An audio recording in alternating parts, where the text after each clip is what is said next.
Hi, I'm Crystal, the parenting coach. Parenting is a thing that some of us just expected to know how to do.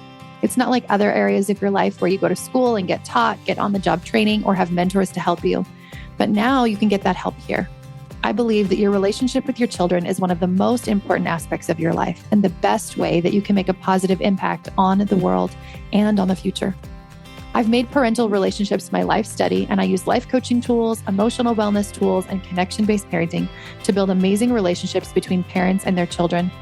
If you want an even better relationship with your child, this podcast will help you. Take my parenting quiz at the link in the show notes. Once we know what your parenting style is, we will send some tips tailored to you and a roadmap to help you get the most out of my podcast. I invite you to help me spread the word by sharing your favorite episode on social media or with a friend. Don't forget to check out my new mindset journal for parents at www.coachcrystal.ca/shop, which will help you to parent calm, confident children that you love to be around. Hi, and welcome to today's podcast, When Parenting is Hard. First of all, I have to mention, it feels like I haven't been here in a while. I know it probably doesn't feel that way to you because I recorded a few podcasts and then I left to Hawaii and I was gone for a month. And those have still been coming out, but I have not been here at my computer recording a podcast for a while. And so over this last week, as we ended Hawaii and we came home and we're kind of dealing with jet lag and traveling and all the things, I've just been pondering on what would be the most important thing to share with you and how I could help support you in the deepest way. And the thought that came to me in the shower, which is usually where my best thoughts come as I'm just like, it's peaceful, calm, and quiet in there, was what about when parenting is hard? We talk a lot about tips and tools and tricks and mindset work and healing and all of these things, but what do we do when parenting is just really hard, when we feel like we're trying to do the things and it's just a struggle?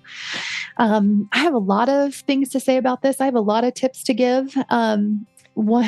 Before I dig into what those bigger, longer tips are going to be, I'm going to say, first of all, throw out the parenting books. I would not worry about that or work on that when you feel like parenting is hard, because when parenting is hard, it is so much less to do with your kids and the challenges that you're going through with them and so much more to do with what's going on with you. I know it does not feel that way. It feels like it's definitely them and their behavior and what's going on with them that is making parenting so difficult. But it really is so much more about what's happening for us. And when we can allow ourselves time to go through that process, and maybe there's some grief or some processing or healing that needs to be done, we'll be so much better suited to deal with whatever challenge it is that has come up. So let's dig into when parenting is hard. I'm going to tell you a couple of situations, examples from my life that in which this happened. One of them, I was dealing with one of my teenagers, and something had come up that they wanted to talk about. And I noticed that as they were talking to me about it, and we were kind of going through this challenge together, that I was feeling really triggered. Like even thinking about it right now is still making me feel like I can feel kind of like a little bit jittery, and like my body, my emotions just feel a little bit more activated, a little bit more charged. That's what I call a trigger. I can feel myself feeling that just thinking about the situation. And I definitely thought it was about my child and about the issue that we were dealing with him. But when I kind of calmed down and paused, and I also got to hop on a coaching call with an amazing friend of mine. She definitely talked me down. I was able to realize so much of it was just what was happening for me and what this challenge that we were going through was bringing up for me personally. It was so much more about me and my background and my history and my beliefs and what was happening in my mind that was making me feel so activated and charged, and so much less about my child. And when I was able to work through that emotionally, and definitely like nervous system-y, which we're going to talk about today, I was so much better suited to be able to help him with the challenge that he was going through in such a good and effective way. It was amazing how it changed. I'm not going to dig too much into the nitty-gritty of that one, just because I think these other situations are going to be a little bit easier for us to relate to. So Um, Two other examples. One is I have a child. It's interesting because I feel like I'm talking about each of my kids today. And on the podcast, I'm always trying to be wary of like, I don't want to give too much of my kids' personal information, privacy, whatever out there and, put all of their problems on display. So I'm trying to pick situations in which I don't have to give too much details or too much information because I want to be conscious of them and their privacy also. But I do have a child that's neurodivergent. I have two, probably more than two, but two diagnosed so far. That one of them finds it really difficult to listen. I'm sure you can relate to this if you are a parent. At least the first time I ask, usually the fifth, the 10th, the 15th time, still finds it really hard to listen. It is just harder for him. This makes sense. He's neurodivergent. He gets really into whatever he's doing. It's like he's just in and he's focused and he can kind of only focus on that thing. And a lot of times I'm doing my own thing and I'm not aware of that. I'm not thinking about that. I'm not remembering that. And I am just trying to get done what I need to get done. And I feel like it's kind of a burden or annoying that he's just not listening. I'm not taking the time to pause, to connect with him, to get down on his level as I'm asking him to do something, as I'm telling him something. You might relate to this also. So I have the tools, right? I know the things. I'm not doing those things because I'm just like on autopilot doing my thing. And then he's not listening. And maybe the first time it's okay. Maybe the second, third, fourth, 17th time, I start to get really frustrated. And that's what I call about a trigger. That's what a trigger is. When I'm really emotionally activated or emotionally charged, that's when I'm feeling triggered. And it's never, whatever is triggering us is never on the surface. So this is one of the things I'm going to talk about. And obviously just your kid not listening maybe doesn't feel like it's just overly hard for you, but I'm going to give you a few tools that you can use that you can plug into any difficult situation. So just because I'm not talking about the most hard situation that I've ever been through doesn't mean that you can't use these same tools. So what I did was I paused afterwards and I asked myself, what is really bothering me here? Because it's never on the surface. It's never just the non-listening. It's never just the challenge that we're going through.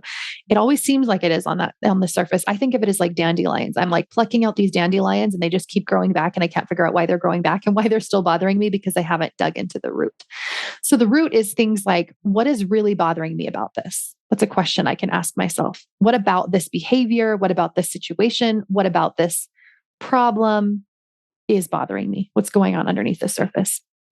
And in that moment, I realized that I had this old paradigm stuck in my head that went something like this. Good parents have good kids that listen to them. Good kids are respectful, immediately obedient. They're quiet, they're calm, they listen the first time they're asked and do it, whatever their parents told them to do. They don't like talk back or question or wonder. Anything outside of that paradigm must mean something about me as a parent, my ability to parent, and therefore me as a person. This might sound extreme to you if you've never dug into triggers, but often our triggers really do sound like this when we dig into them. And this is so interesting to me because I don't actually believe this consciously at all. I believe that we want kids that question. We want kids that are curious. We want kids that are thinking about things and not just listening to adults and going ahead with them all of the time. We want them to have their own personalities, their own ideas, and we want them to feel like they can ask those. We want them to feel like they can be present and have those engaging conversations with us, and we can have a collaboration. And it doesn't mean that I'm not always also going to lead and also going to set boundaries, but I don't want a child that just automatically listens no matter what and shuts down their personality and who they are and what their desires are and everything about them to just please me. That is not what I want. So in my mind, consciously, do not believe this paradigm at all. I mean, a parenting coach, I literally talk about this all the time, but subconsciously, it is still here. It is still present with me. It is still being pulled along. I'm still being affected by it, but I did not even notice that it was still in my head. Our beliefs, even if we don't consciously hold them anymore, still affect us, even if we don't realize they're affecting us. And that is what a trigger is. If the pain was deep, you will have to let it go many times. Young Pueblo. That's from his book, Lighter. I love it. I posted that on Instagram just a little bit ago. I think this is true about beliefs too. if it's a belief that's like hurt us or that's deep to us, that's been passed down for many generations or that we had for a long time, and we're going to have to let it go over and over and over and over again.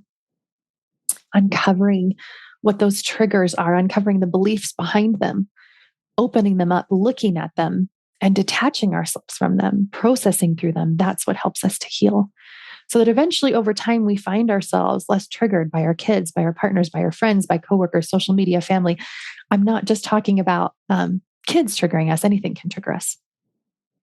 All right, on to the last story that I want to share from my personal life. I shared about this on Instagram too, and I may have talked about this on the podcast, but I was in Costco. My daughter's having a total of huge 11 out of 10 meltdown. We had to like literally physically drag her out of there. She's like kicking, screaming, throwing things. It was just chaos because she wanted something that we were not buying her. And I felt very triggered in the moment. I felt like it was really difficult to show up in the way that I wanted to as a parent, that even though I know these tools and I know what I quote unquote should be doing or could be doing, I felt like those were unavailable to me in the moment. I didn't completely lose it or anything, but I definitely wasn't kind and compassionate in my tone like I'd want to be. I wasn't connected as I wanted to be to her. And I just, even though I processed it so much better than I would have a few years ago, or even a year ago, it was still not the way that I wanted to deal with it. But I found it really hard in the moment.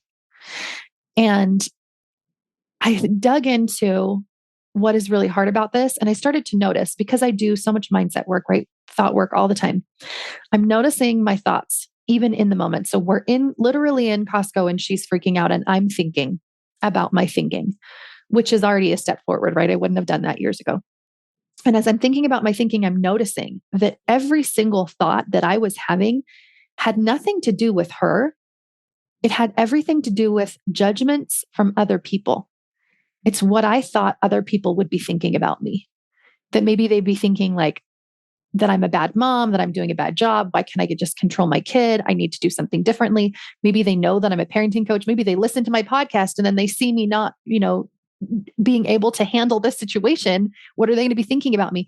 All of these thoughts, and super, super rapid fire too. Like just so much thinking, unproductive thinking, as in not helping me create a solution in that moment. Most of it, almost all of it, negative. That was what was triggering me in that moment. It wasn't even the meltdown that my daughter was experiencing. And if I was able to be in a space where I could have processed through it in that moment and calmed myself down and you'd done all of that, I probably would have just calmed down and waited and just sat with her while she screamed. I probably wouldn't have cared about what anybody else was thinking. And I probably wouldn't have even had her leave Costco, just sit there with her. And my energy would have been able to help her energy. But in the moment, that was unavailable to me. And it will sometimes to you also. And I wanted to share this with you because I think that sometimes people have this idea that because I'm a parenting coach and I've done this work and that I'm just like, I don't know, immune to like the humanity now. And it's just not true. I'm just still on the same journey with you. I'm still healing. I'm still working through these things. And I'm not nearly as triggered as often or as frequently or as intensely as I used to be, for sure. But I'm still just on the same journey and I'm still doing the same healing. And in that moment and after the fact, the story, the paradigm that was going in my head again was good moms don't have kids that act this way. Or if they do act this way, they're able to stop it immediately, stop that behavior immediately, because that means that they're a good parent. Again, I do not believe that, but that is what I was modeled. That's what I saw all around me, media, family, church, community, school. That is what the belief was. You need to get the child to listen and to obey right then, and big emotions are a problem. So, I came up with the idea of this podcast, thinking about these situations and more, that I want to respect people's privacy and I don't want to dig into all of the stories that I could. But well, as being transparent as I can here, when these parenting challenges arise and when parenting is hard, I want you just to pause and just take a minute and ask yourself, is there something more going on here with me? What is happening in my mind?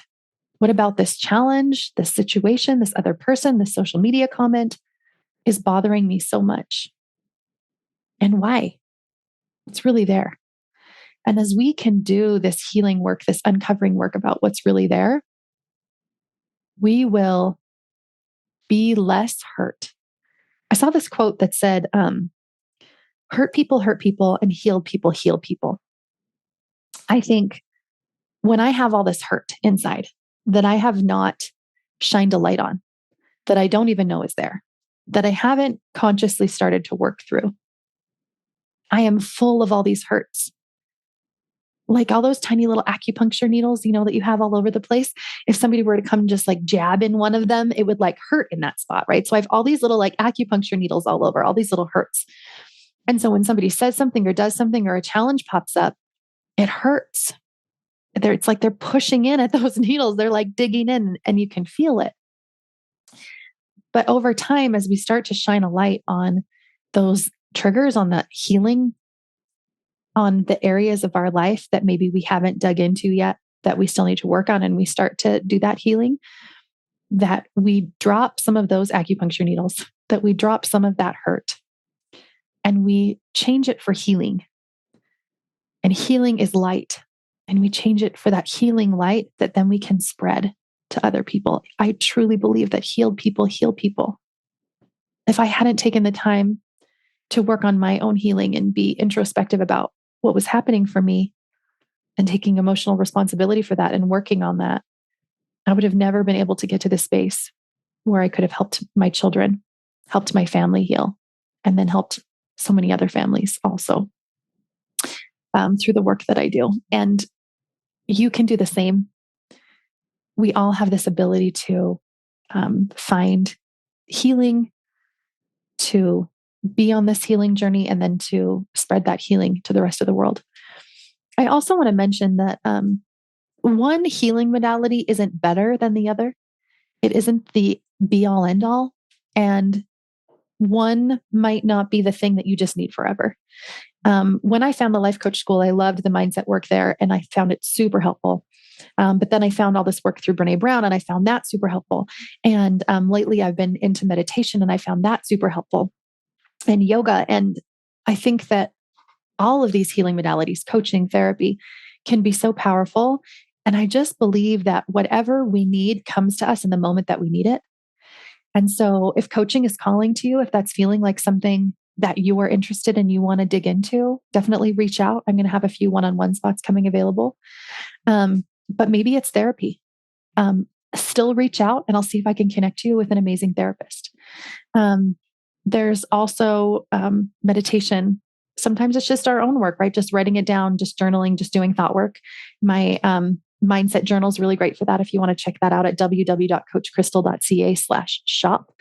My mindset journal is there. Maybe it's a retreat. I put on retreats also. So for sure, check that out because that can be really healing. Other people have retreats in different areas and different kinds of retreats. So just ask yourself, everyone needs healing. Everybody across the board. It does not matter who you are or where you're at in your journey. And just ask yourself, what would be helpful for me right now? And not healing because we're like terrible people with all this junk or baggage or whatever. We're just humans. And so that's what we need. We're going through a human journey. We're all in this together. I'm going to give you 2 things that I think will be helpful to do when you find parenting is hard or when life is hard. I'm also going to mention quickly, if you find it's really hard and you're having any kind of suicidal thoughts, harmful thoughts, please reach out, call a suicide hotline, reach out to a therapist or a counselor in your area, find a friend, tell a friend. Okay, so back to your regular scheduled programming. The 2 things I want to leave you with are 1, self-compassion, 2, self-regulation. So when you're finding that parenting is really hard or life is really hard, the number 1 thing to do is self-compassion. And the number 2 thing is going to be self-regulation. Self-compassion is accepting where I am on this journey, accepting that, yeah, I didn't handle that day in Costco as good as maybe I quote unquote could have. but it actually was as good as I could have. Because in that moment, with my skills and my tools and my knowledge and how much I ate that day and how much I had slept and all of those things, that is the best that I could do in that moment. It is the best that I did do. Oh, I did not think I was going to get teary in this podcast episode, but when we can find a self-compassion for where we are, even in the moments when we don't show up in the way that we want to, that is where the healing comes. All we really want to do is have compassion for our kids and for those around us. And we're trying to push, push, push, push, push without realizing that the key is having compassion for us first. So accepting, like, yeah, I'm a human. I make mistakes. I still do. As a parenting coach, make parenting mistakes, probably daily. And that's okay, because I'm learning and I'm growing and I'm healing alongside everybody else. And accepting where I am and having compassion and love and empathy for all of me, all of the parts of me, is what helps me to heal and to just naturally have compassion flow from me to others. Number 2, self-regulation. And what I mean by this is finding things that can help your nervous system regulate. So when you're feeling like parenting is hard, over the last month or 2, I've just felt a little bit off, not in my parenting, but just in life and somewhat in my business, and like not knowing what to do next, or just all these thoughts kind of swirling around in my mind. And I've just felt that offness, just felt that hardness. And all I've been focusing on is self-regulation. So every morning I'm going to get up and I'm going to meditate, even if that's only like a minute of just clearing your mind, or like a 5-minute guided meditation you find on YouTube. It can be laying on your back with your legs up against the wall and doing some like deep breaths. It can be finding some time to spend in nature, but whatever you can do to help regulate yourself will really help in those moments.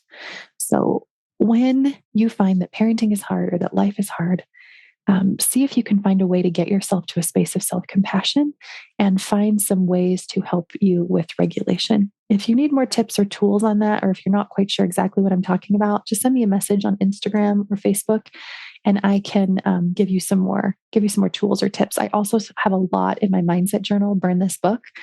There's self-compassion and shame work there. And there's also regulation. There's a whole section on regulation with lots of different ideas. And all through the book, there's a QR codes that you can scan with videos that explain each of the concepts. So if you're looking for something like that, go check that out too.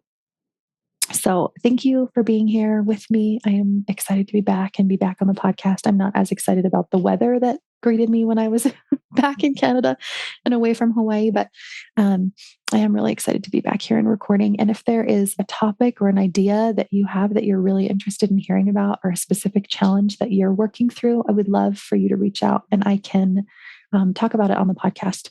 And also, please take a minute. I swear it takes a minute or less to rate, follow, review, subscribe. I know it's different on every different platform, but there's always a way to leave a rating and a review. And that can really help other people find this work too. So I would really appreciate that as well. Thank you for being here, and we will see you next week. Thanks for listening. If you'd like to help spread this work to the world, share this episode on social media and tag me.